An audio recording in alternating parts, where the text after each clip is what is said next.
Morning students, today we will study social science. Social science में हम पढ़ रहे थे the hot and the equatorial region. Okay, the hot and the equatorial region में आज हमें देखना है एनिमल लाइफ। इक्वेटोरियल रीजन में मतलब भूमध्य रेखीय प्रदेश में एनिमल की लाइफ किस तरीके से रहती है। ठीक है, तो equatorial rain forest have a reach variety of animals, butterfly, insect and snake. उस एरिया में इक्वेटोरियल भूमध्य जो एरिया रहता है वहाँ पे बहुत सारे एनिमल्स रहते हैं, जैसे इंसेक्ट रहते हैं, बटरफ्लाइज रहते हैं, स्नेक्स रहते हैं। बटरफ्लाइज मतलब तितली, इंसेक्ट्स मतलब कुछ भी कीड़े, स्नेक्स मतलब सांप। Most of the animals specially their time in the trees instead of the ground as very little sunlight reaches the ground. तो कुछ ऐसे एनिमल्स जो रहते हैं जो ग्राउंड के नीचे रहते हैं। Each layer of the forest has its own unique life form. तो फॉरेस्ट में जो ग्राउंड की लेयर रहती है, हर एक ग्राउंड की लेयर में अलग अलग टाइप्स के एनिमल्स वहाँ पे रहते हैं और उनकी अलग अलग यूनिक लाइफ टाइम वहाँ पर रहता है। तो क्या क्या है? अर्नियामोलीज मतलब वर्मी, अर्नियामीडिलोस मतलब वर्मी जो भी कुछ वर्म फॉर्म में रहते हैं वो। Anteaters gorillas live in the forest flood.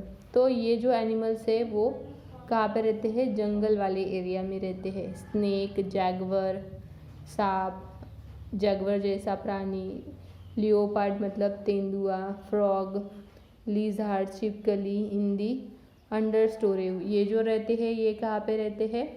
कुछ रेत के नीचे, कुछ ज़मीन के नीचे रहते हैं, कुछ पानी में रहते हैं। Spider, monkey, orangutan, sloth and the brilliant coloured birds like toucan, macaw मतलब तोता, पैरट्स जो भी है, चंदवा, ये भी कहाँ पे रहते हैं? कलर्ड बर्ड्स वगैरह लाइव इन द कैनोपाई, ये चंदवा में मतलब ऊपर में रहते हैं, फ्लाई होने वाले रहते हैं। ईगल, बैट्स, गीधड़, bat, monkey, butterflies are found in the emergent layer. और ये जो बाकी के हैं मंकी, बटरफ्लाइज, ये एमर्जेंट लेयर में रहते हैं। Crocodile, snake, turtle are found in the rivers. और जो मगरमच्छ है, सांप है, कछुए है, ये कहाँ पे रहते हैं? पानी वाली जगह पे, रिवर एरिया में रहते हैं।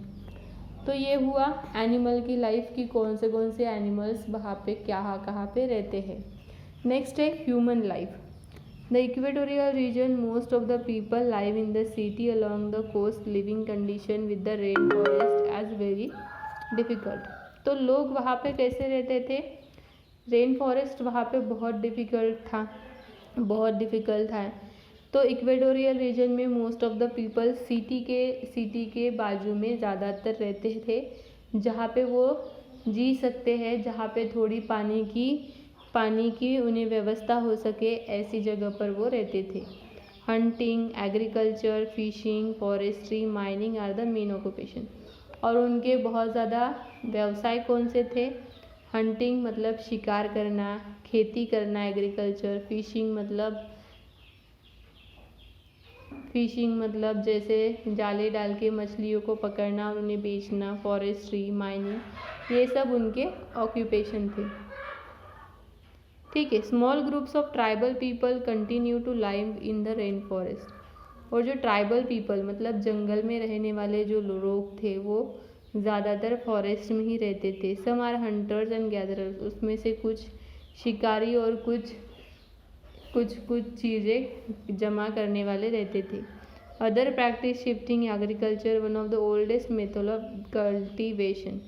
तो खेती करने की सबसे ज़्यादा, खेती में, एग्रीकल्चर में बहुत ज़्यादा लोग वहाँ पर करते थे। In this method a patch of ground is cleared by cutting the trees and hunting them, burning them. तो ये इस टाइम पर क्या होता था कि वहाँ पे बहुत सारे लोग क्या करते थे? ट्रीज़ को काटते थे, उन्हें बर्न करते थे, इसलिए वो एरिया क्या हो गया था? फ्लैट हो गया था। The ash make the soil fertile. और वहाँ पे जो सॉइल थी वो फर्टाइल हो गई थी, मतलब उपजाऊ ज़मीन हो गई थी। Cleaned pot land is cultivated for a few years till it loses its fertility. तो फिर उसके बाद जब तक उसकी फर्टिलिटी कम न हो जाए तब तक वहाँ पे कल्टीवेशन करते रहते थे. The farmers then move to the another place. मतलब जब तक वहाँ पे वो खेती कर सकते थे तब तक ही उस एरिया में रहते थे. अदरवाइज़ वो क्या करते थे, दूसरी जगह पे मूव हो जाते थे और दूसरे काम करते थे. Around 300 years ago, European traders introduced plantation farming in many parts of the equatorial region. तो 300 साल पहले यूरोपियन ट्रेडर्स ने क्या किया था कि इक्वेटोरियल रीजन में प्लांटेशन फार्मिंग का प्रयोग जैसे लाया था. In this form farming crops grow large forms called plantation. तो उसे क्या कहा था, प्लांटेशन. प्लांटेशन मतलब जैसे बहुत सारे पेड़ पौधे वहाँ पर लगाना. Some of the crops grown on the plantation are rubber. तो कौन से प्लांट्स वहाँ पर ग्रो होते थे, rubber, tea, cocoa, pineapple and bananas. ये प्लांट्स वहाँ पर ग्रो होते थे. Malaysia is the world largest producer of rubber. और इनमें से रबर में सबसे ज़्यादा रबर कौन प्रोड्यूस करता है, Malaysia. Cocoa is cultivated mainly in Ivory Coast. मतलब जहाँ पर हथीदंत का किनारा है वहाँ पर ज़्यादातर कोको पाया जाता है और Ghana in the West Africa and Malaysia. ठीक है. नेक्स्ट है challenges facing for the region. ये रीजन में, इक्वेटोरियल रीजन्स में लोगों को किस किस तरह से और कौन सी चैलेंजेस का सामना करना पड़ता था ये देखना है. One of the main challenge facing this region today is how to bring about economic progress without destroying the environment. तो इनका एक बहुत बड़ा चैलेंज क्या था कि इकोनॉमिक मतलब वो अपनी अर्थ सहायक प्रोग्रेस किस तरीके से कर सकेंगे without a disturbance of environment. Environment को बिना कोई नुकसान किए, बिना कोई इन्वायरमेंट को कुछ भी किए वो अपना प्रोग्रेस किस तरीके से कर सकते हैं, ये उनका एक चैलेंज था. The large scale cutting of trees, mining, timber, agriculture and ranching is threatening life the tribal people. तो वहाँ पे बहुत सारे लोग पशुपालन करते थे, खेती करते थे. रैंचिंग मतलब पशुपालन, एग्रीकल्चर खेती, timber, mining is threatening life of tribal people. ये सभी उनका चैलेंज था. It is also endangering the wild life of the region. तो एंडेंजरिंग मतलब क्या है, ये थोड़े देर से ख़त्म होने वाली चीज़. Deforestation has also led to the soil erosion. Deforestation की वजह से क्या हो रहा था, सॉइल इरोजन हो रहा था, सॉइल की मात्रा कम हो रही थी, which is affecting the agriculture output of the region. और इन सारी चीज़ों की वजह से, इन सारे चैलेंजेस की वजह से क्या हो रहा था कि agriculture output of the region, वहाँ उस एरिया में खेती अच्छी तरीके से नहीं हो रही थी और वहाँ पे अच्छी तरीके से आउटपुट नहीं मिलता था. तो ये सारे चैलेंजेस उस इक्वेटोरियल रीजन में रहने वाले लोगों को क्या करने थे, फेस करने पड़ते थे.